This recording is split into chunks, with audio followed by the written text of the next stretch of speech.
Hello everyone and welcome back. Hope you're having a wonderful day so far. So we have some new projections coming out showing what the COLA increase is going to be looking like next year in 2024. We're going to be going over what that number is and what those numbers could look like for people receiving SSDI, SSI, and retirement benefits.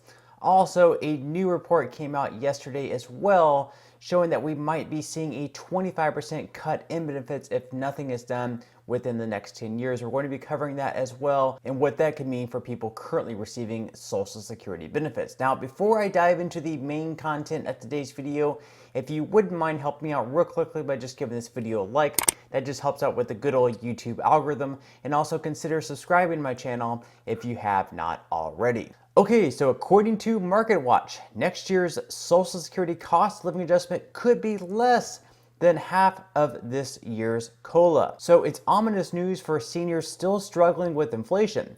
Social Security officials expect benefits to rise by just 3.3% starting in January 2024, down from the record 8.7% rise this year. That would be barely half the current rate of inflation that senior citizens are seeing in their monthly expenses. The latest official inflation figures showed consumers' costs rose 0.4% from January to February, which works out at an annual rate of 4.9%. But seniors are paying more than that. Uncle Sam says that the CPIE, the Consumer Price Index for the elderly, was up 0.6% last month with an annual rate of 7.5%. So why would next year's cost of living adjustment be only 3.3%? It will be based on the regular CPI, not the elderly specific index, in July, August, and September of this year, and how much it has changed from the same figures a year earlier. So it's effectively how much consumer prices have changed from one summer to the next. The Social Security Administration, like much of Washington, seems to be expecting inflation to collapse in short order. We shall see. So over the past 5 years, from January 2018 through December 2022, government data showed that the average senior's expenses, as measured by the CPIE, rose 20%, but benefits during that time rose just 12%. In real spending power terms, by the end of 2022, they were getting 8% less per month than they had been getting at the start of 2018. So it's apparent that something needs to change in regards to adjusting the COLAs. A lot of people in Washington, lawmakers, are suggesting that we change the way that COLAs are calculated from the CPIW method over to the CPIE method. And we can see that from 2018 through 2022, because we're using CPIW instead of CPIE, the COLAs that have been handed out are 8% less than what they could be. So obviously this could perhaps be a pretty good adjustment. Now let's go back to earlier on in this article when they're projecting a 3.3% adjustment as far as the COLA goes for 2024. Even though this is not a guaranteed number, it could either be lower or perhaps even higher than this amount.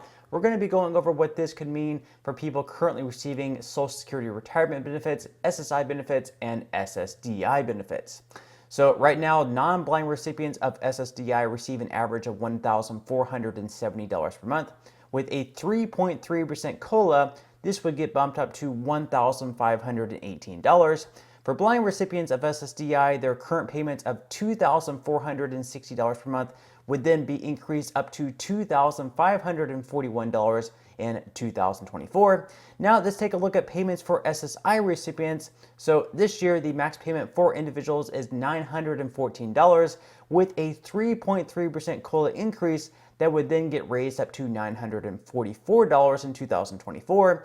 And then for couples, we would see a slightly larger jump from $1,371 up to $1,416. As far as retired workers go, this year on average, people are receiving right around $1,827.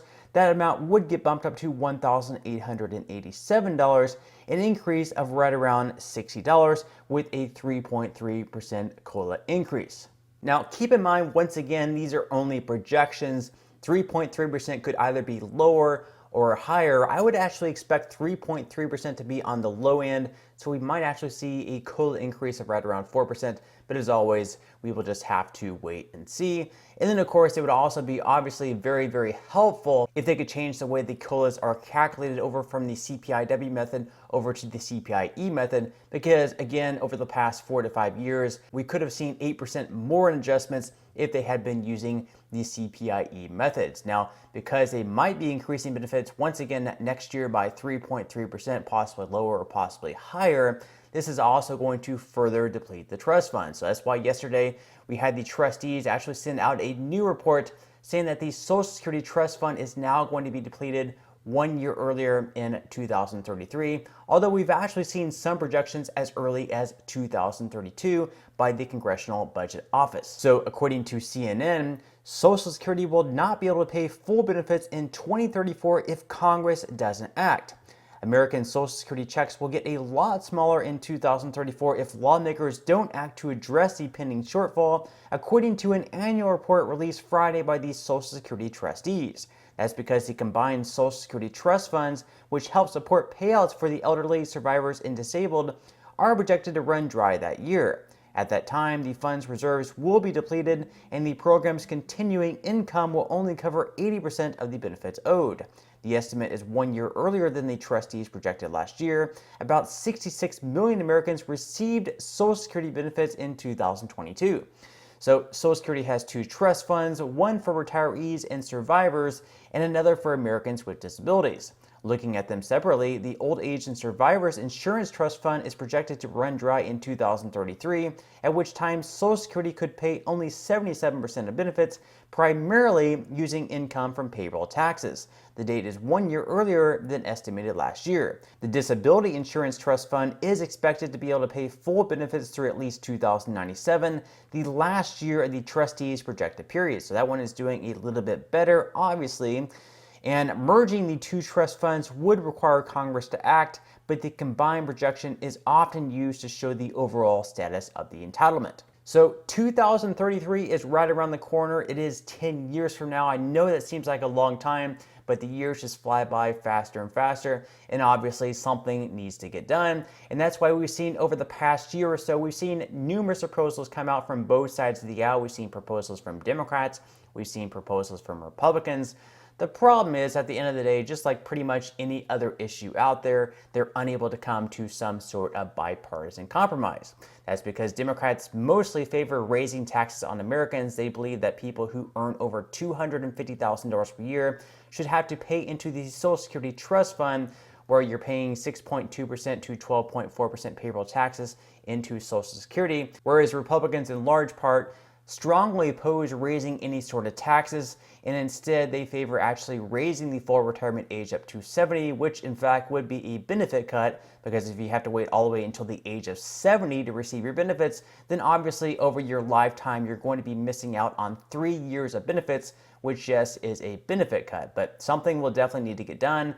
It will probably have to be bipartisan, which means at the end of the day, we're probably going to see a combination of both taxes being raised and also the retirement age being raised. If they don't get anything done within the next 10 years, again, there's going to be a 25% cut in benefits, according to some estimates.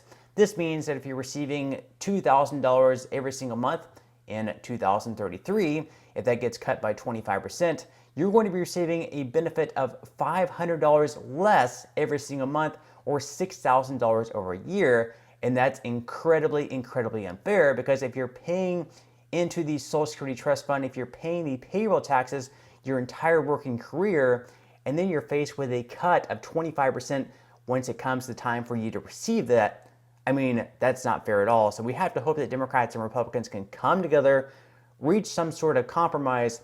That way we're not facing a 25% cut in benefits in 2033. But I am definitely interested in hearing your thoughts and comments on all of this below, so let me know what you think. But that's all we have for today's video. I certainly hope that you enjoyed. If you did, again, I would greatly appreciate if you could give this video a like. Consider subscribing to my channel if you have not already, and I will see you in the next video.